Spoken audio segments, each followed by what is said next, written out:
ایک سنسان صحرا، دو مسافر اور پیچھے ایک شکاری جسے 100 اونٹوں کا لالچ اپنی طرف کھینچ رہا تھا، لیکن اسے معلوم نہیں تھا کہ وہ ایک ایسی ہستی کا پیچھا کر رہا ہے جو کائنات کی سب سے افضل ہستی ہے۔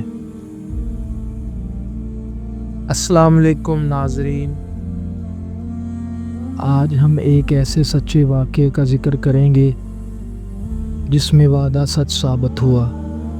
یہ ہے سراقہ بن مالک کی ایمان افروز داستان۔ سراقہ بن مالک بنی مدلج قبیلے سے تعلق رکھتے تھے۔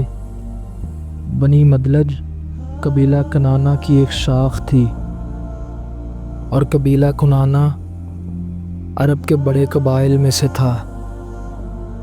قبیلہ بنی مدلج قریش کے حلیف تھے، یعنی قریش کے اتحادی سمجھے جاتے تھے۔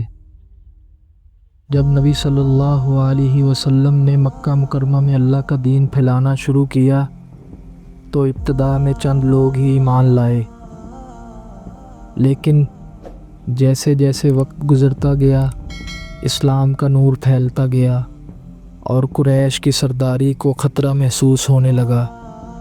انہوں نے ظلم، تشدد اور بائیکاٹ جیسے حربے استعمال کیے، مگر نہ نبی صلی اللہ علیہ وسلم کا عزم ٹوٹا اور نہ صحابہ کا حوصلہ۔ قریش نے آخری حد تک کوشش کی کہ نبی صلی اللہ علیہ وسلم کو اس مشن سے باز رکھا جائے۔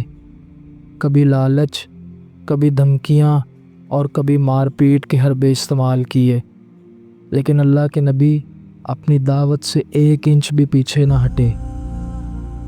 جب ظلم ناقابل برداشت ہو گیا اور اللہ کی طرف سے حکم ملا تو نبی صلی اللہ علیہ وسلم نے ہجرت کا فیصلہ کیا۔ مدینہ کی سرزمین جو پہلے یثرب کہلاتی تھی اب ایمان والوں کی جائے پناہ بننے والی تھی۔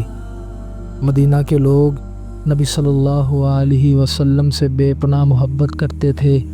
وہ ایمان لائے، بیعت کی اور نبی صلی اللہ علیہ وسلم کو دعوت دی کہ آئیے ہم آپ کی جان کی حفاظت کریں گے جیسے اپنی جانوں کی حفاظت کرتے ہیں۔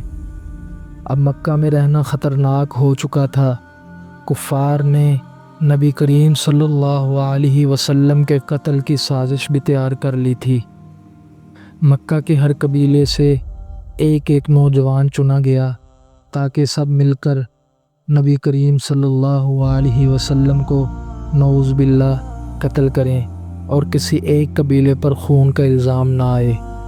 اسی رات اللہ کے حکم سے نبی صلی اللہ علیہ وسلم نے حضرت علی کو اپنے بستر پر سلا دیا اور خود حضرت ابو بکر صدیق رضی اللہ تعالی عنہ کے ساتھ ہجرت کے سفر پر روانہ ہو گئے۔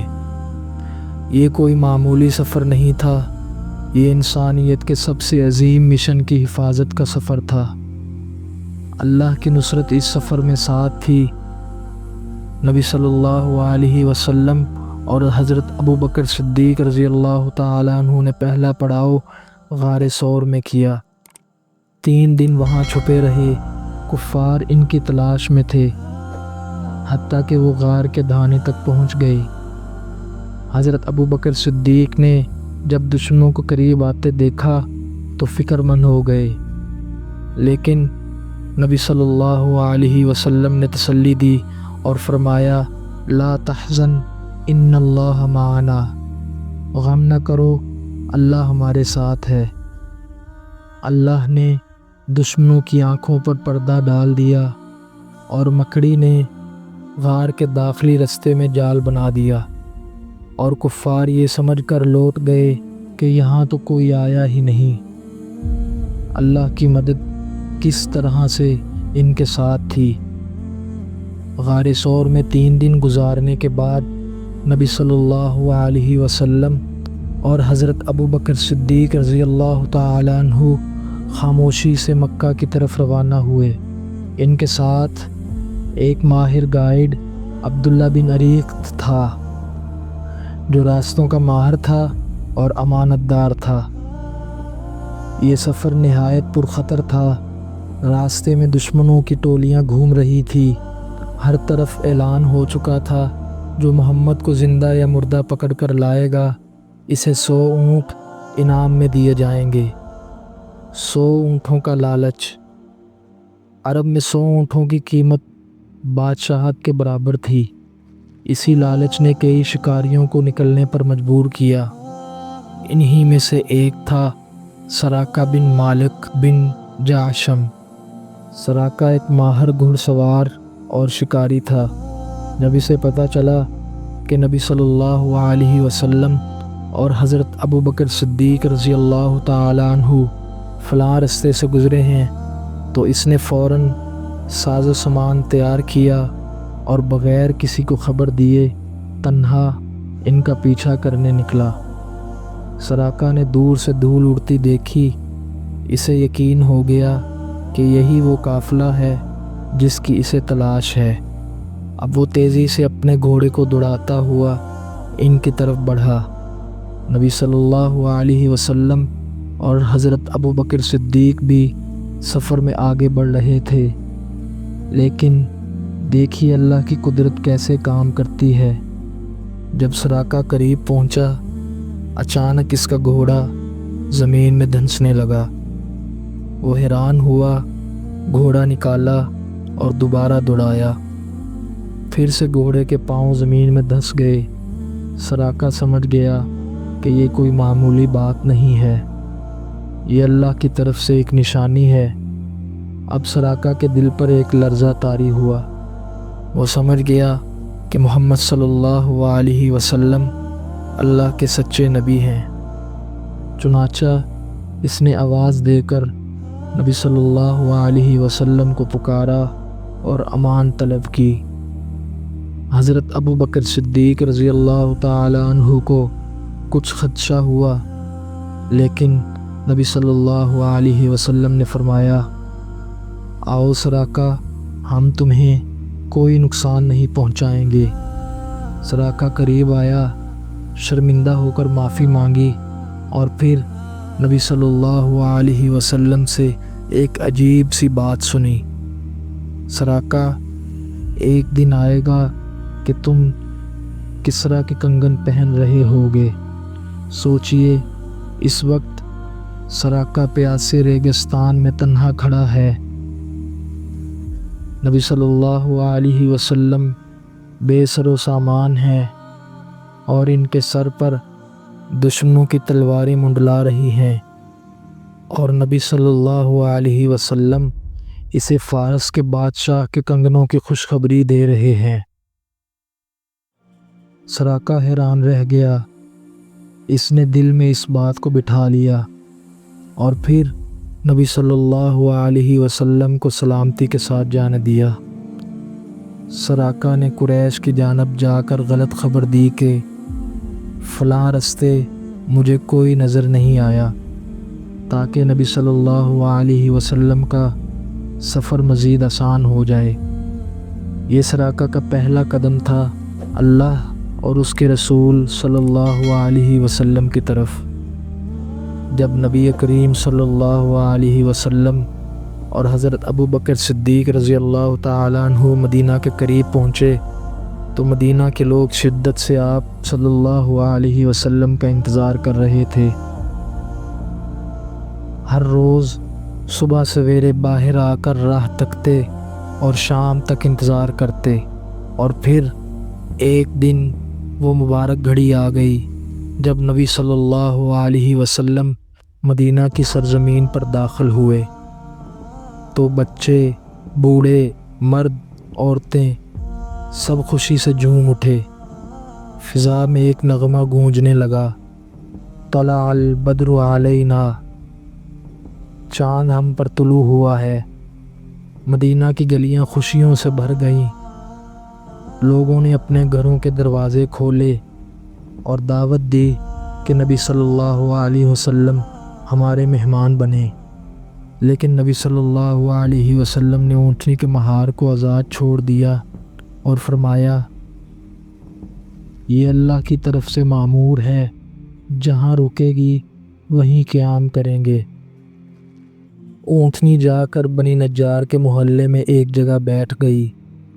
اور وہاں نبی صلی اللہ علیہ وسلم نے اپنے قیام کا آغاز کیا۔ اسی مقام پر بعد میں مسجد نبوی تعمیر ہوئی، جہاں آج بھی لاکھوں دلوں کی دھڑکن دھڑکتی ہے۔ مدینہ میں اسلامی ریاست کی بنیاد رکھی گئی۔ نبی صلی اللہ علیہ وسلم نے سب سے پہلے میثاق مدینہ قائم کیا، جو مسلمانوں اور غیر مسلموں کے درمیان ایک معاہدہ تھا۔ عدل، مساوات اور بھائی چارے کا عظیم نمونہ۔ نبی صلی اللہ علیہ وسلم نے انصار، مدینہ کے مسلمانوں اور مہاجرین، مکہ سے آئے مسلمانوں کے درمیان اخوت کا رشتہ قائم کر دیا۔ ہر مہاجر کو ایک انصاری بھائی ملا۔ یہ محض دوستی نہیں تھی، یہ محبت میں فنا ہو جانے والی اخوت تھی۔ دولت، گھر، روزگار، سب کچھ بانٹ دیا گیا، جس کی مثال تاریخ میں کہیں اور نہیں ملتی۔ مدینہ اب صرف ایک شہر نہیں تھا، یہ اب ایمان، محبت اور انصاف کا دارالحکومت بن چکا تھا۔ نبی صلی اللہ علیہ وسلم نے مدینہ کو عدل، مشورے، محنت اور تقوی پر کھڑا کیا۔ کچھ ہی عرصے میں یہ چھوٹی سی بستی دنیا کی بڑی طاقتوں کو ہلا کر رکھ دینے والی تھی۔ اسی مدینہ سے اسلام کی روشنی پھیلنی شروع ہوئی، جو بعد میں پوری دنیا کو منور کرنے والی تھی۔ مدینہ میں اسلامی ریاست مضبوط ہو چکی تھی۔ کئی جنگیں ہوئیں، بدر، احد اور خندق جیسی، اور ہر معرکے میں اللہ کی مدد شامل رہی۔ پھر وقت آیا جب پورا عرب اسلام کے نور سے روشن ہو گیا، اور پھر نبی صلی اللہ علیہ وسلم کا وصال ہو گیا۔ آپ صلی اللہ علیہ وسلم کی محنت کے بیج پھل بن کر سامنے آنے لگے۔ آپ کے وصال کے بعد ابو بکر صدیق رضی اللہ تعالیٰ عنہ نے خلافت سنبھالی۔ ابو بکر صدیق کی خلافت کے بعد حضرت عمر فاروق رضی اللہ تعالیٰ عنہ کا سنہری دور آیا۔ وہ دور جب اسلام نے اپنی سرحدیں روم اور فارس تک پھیلا دی۔ فارس کی سلطنت اس زمانے کی ایک بڑی طاقت تھی۔ ان کا بادشاہ کسریٰ نوشیروان کا جانشین تھا۔ عرب کے لوگ کبھی سوچ بھی نہیں سکتے تھے کہ وہ اس عظیم سلطنت کو زیر کر سکیں گے،